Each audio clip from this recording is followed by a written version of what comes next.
समृद्धीचा अर्थ आहे आजचा दिवस हा माझा आहे आणि मला जे हवं ते मी आज करू शकते. नमस्कार मंडळी, मी सोनाली. आपल्या या चॅनलमध्ये तुम्हा सगळ्यांचं खूप खूप मनापासून स्वागत. तिने घरातच राहावे हे पूर्वी कंपल्शन होतं.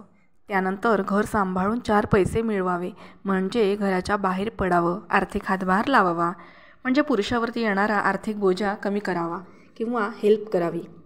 पण तिने तिची जबाबदारी सांभाळून तिच्या जबाबदारीमध्ये कॉम्प्रोमाइज आम्ही सहन करून घेणार नाही. तिची कामे तिने केलीच पाहिजे आणि पैसेही कमावले पाहिजे असं वाटतं नाही का? की आपणच एका व्यक्तीवर किंवा चाकावर जास्त लोड देतोय. तिची जबाबदारी ही फक्त तिची आहे, घर सांभाळण्याची. मात्र आमची किंवा माझी जबाबदारी पार पाडण्यात तुम्हाला हेल्प करावी किंवा करायलाच हवी. मग तसंच तिच्याही जबाबदारीचा अर्धा वाटा तरी तुम्ही घ्यायला तयार आहात काय? तर तिथे मात्र पाहिजे तेवढा मोठा प्रतिसाद येताना दिसत नाही. हो, किंवा फारच हळू बोलताना बोलतात, थोडी मदत करूया. हे असं कधीपर्यंत चालणार? तिची एकटीची दमछाक होताना तुम्हाला आनंद वाटतो की ती किती लवकर मॅच्युअर्ड होऊन पटापट आपल्या जबाबदाऱ्या खांद्यावर घेते? मग तीच भूमिका दुसऱ्या बाजूची नाही का? जर दोघेही सारखं कमावणारे असतील तर दोघांनाही सारखीच रिस्पेक्ट, सारखं काम आणि सारखीच जबाबदारी हवी. तिथे घरकामात तूच पुढे हो असे का? तो थकतो, मग ती नाही थकत? ही समानता समाजातून मिळेल कधी हे मला माहीत नाही. पण समाजापेक्षा प्रत्येक घरातून तिच्या कर्तृत्वाला पाठिंबा मिळावा. मग कुटुंबातील घरचे लोक खूप महत्त्वाची भूमिका पार पाडत असतात. त्यात तिचा नवरा आणि सासू या दोघांचं पाठबळ खूप मोठं असतं. म्हणजे तो तिला आहे तसं ॲक्सेप्ट करून तिची जबाबदारी घेतो आणि तू तुझं आयुष्य, करिअर, कर्तृत्व या गोष्टी स्वतंत्रपणे कर, अगदी माझ्याच सारख्या. आणि सासू ही जर आधुनिक विचारांची असेल तर ती बॅकग्राऊंड चांगल्या प्रकारे सांभाळू शकते. म्हणजे प्रत्येक वेळी आमच्या घरात असं, आम्हाला असंच पाहिजे, आम्ही नाही असं केलं, या सर्व ओळी किंवा शब्द तिच्या गळ्यात आणि मेंदूमध्ये बंधनं घालत असते आणि यामुळे ती जबाबदारीच्या ओझ्याखाली आणखीच दबत जाते. आणि यातच तिचे स्वप्न, तिचं जगणं, तिचं करिअर, आवड निवड सर्व काही हरवून जाते बरं का. एकाच व्यक्तीकडून आपण फारच जास्त कामाची अपेक्षा करतो.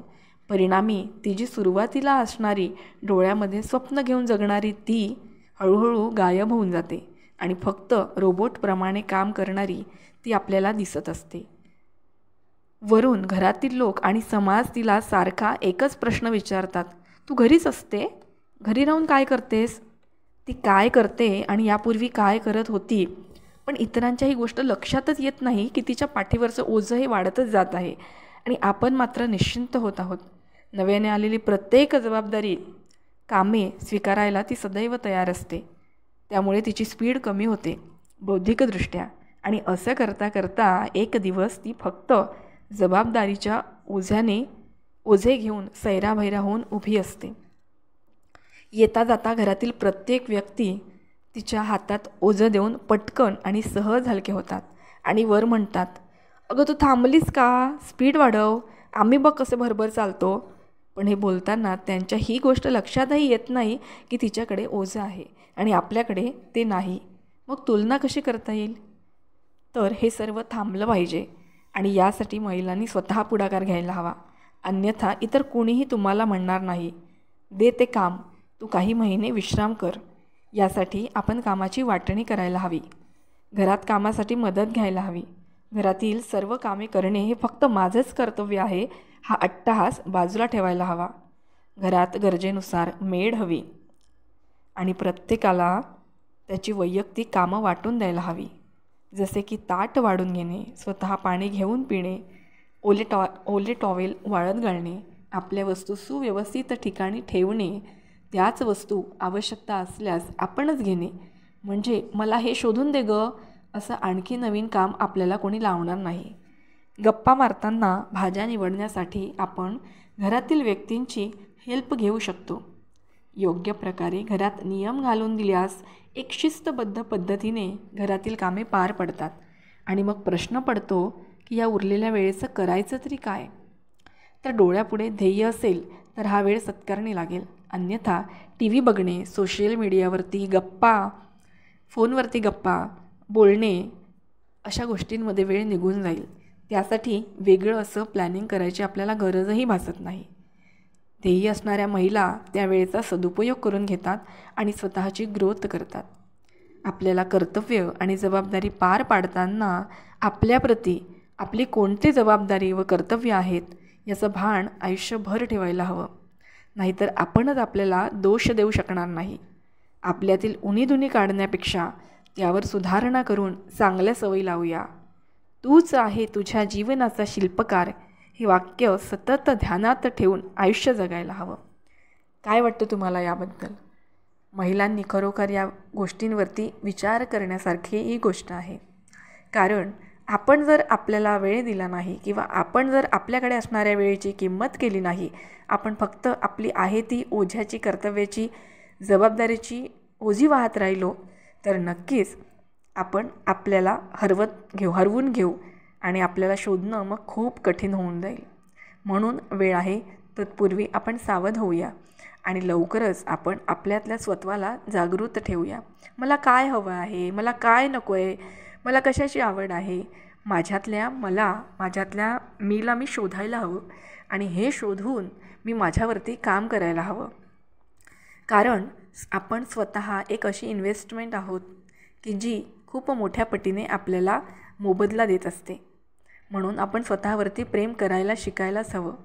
आजपर्यंत ही गोष्टच खरं तर आपल्याला माहीत नव्हती की स्वतःवरती प्रेम करणं म्हणजे काय असतं. पण आत्ता ही गोष्ट माहिती झाली आहे, तर त्या गोष्टींमध्ये आपण पुढे जाऊया आणि असंच पुढे जात असताना आपण आपल्यासोबत इतरांनाही त्याची ओळख करून देऊया. हे स्वतःला ओळखणं आणि ह्या आपल्या ओळखीसोबत इतरांच्याही ओळखींना जागृत करून देणं खरं तर ही खूप मोठी गोष्ट आहे. ही जागृती आहे. म्हणजे प्रत्येक व्यक्ती हा वेगळा असतो आणि हा वेगळा असणारा व्यक्ती वेगवेगळ्या गोष्टींसाठी पुढे असतो. त्याच्याकडे वेगळं ध्येय असतं. फक्त हे ध्येय काही काळापुरतं झाकल्या गेलं असतं. पण ज्या वेळेला आपण त्याला जागृत करून देतो की तुला हे करायचं आहे किंवा तुझ्यातल्या तू स्वतःला ओळख, हे ज्या वेळेला ठरतं त्यावेळेला मात्र आपली गाडी खूप स्पीडने धावायला लागते.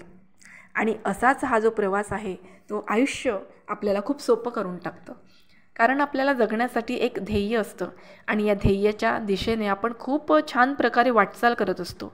आपण स्वतःतल्या कलाकौशल्यांचा विकास करत असतो आणि अशा गोष्टी आपण करतो की ज्यामुळे समाजातल्या लोकांना फायदा होतो. आणि हीच तर सगळ्यात मोठी समाजसेवा आहे. विचारांमुळे माणूस घडत असतो आणि विचारांची ही दिशा जर आपण एका चांगल्या आणि योग्य मार्गाला लावली तर आपल्याबरोबर आपण इतरांच्या जीवनाचंही कल्याण करत असतो. म्हणून घरातल्या स्त्रीचा खूप मोठा वाटा ठरतो तिच्या कुटुंबाच्या भूमिकेमध्ये.